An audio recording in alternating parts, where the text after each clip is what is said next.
अस्सलाम वालेकुम वरहमतुल्लाहि वबरकातुहू। मैं प्राथमिक आरोग्य केंद्र अलीपुरा जो PHC अलीपुरा है वहाँ का मेडिकल ऑफिसर हूँ और ताल्लुक़ की तरफ से मुझे इस आई के हॉस्पिटल के कोविड केयर सेंटर में एक ऑफ़िसर बना के भेजा है। जो भी यहाँ पे जितने भी पेशेंट दाखिल होते हैं, डिस्चार्ज होते हैं, उनका ट्रीटमेंट जो चलता है उनका सारा रिपोर्ट ताल्लुक़ और डिस्ट्रिक्ट को पहुँचाना होता है। रिपोर्ट पहुँचाने के बाद माशाल्लाह से ताल्लुक़ और डिस्ट्रिक्ट में दोनों तरफ से तारीफ़ मिल रही है कि वहाँ पे ट्रीटमेंट अच्छा हो रहा है।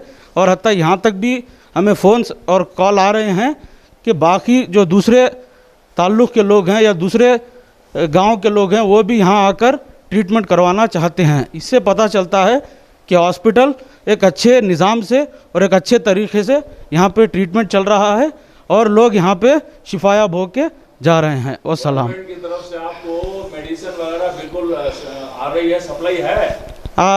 अभी कुछ दिन पहले जो इन सारे लोगों ने एक एप्लीकेशन दाखिल की थी कि हम लोग कोविड केयर सेंटर ओपन कर रहे हैं, इसकी वजह से जो भी गवर्नमेंट से जो सहूलियात करना चाहते हैं तो उन्होंने कुछ मेडिसिन यहाँ पे पहुँचाया है। और अभी इसे भी बहुत कोशिश जारी है कि और भी कुछ सहूलियात अगर गवर्नमेंट हमको देना चाहती है तो लाकर हम इनको देंगे।